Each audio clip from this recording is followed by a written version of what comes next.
Ako na yung kaadoy, i-share na po nako sa inyo ha, kaning lami ang pabugnaw diring dapita.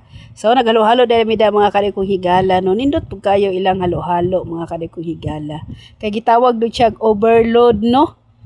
So ani lang jud pagkatirada ng mga kaadoy kong higala. Tulo ra jud ay kabuok nga available kaning halo-halo na gibutang sa bukong sa lubi.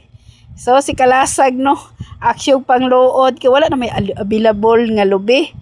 So kung kabalo pa lang mi nga wala na day lubi no, nagdala na lang pud unta mig lubi para maapod mi kaming upat diring dapita. Kauban pud nako da akong mama papa ug akong igsuon nga always jud ga libre sa mua.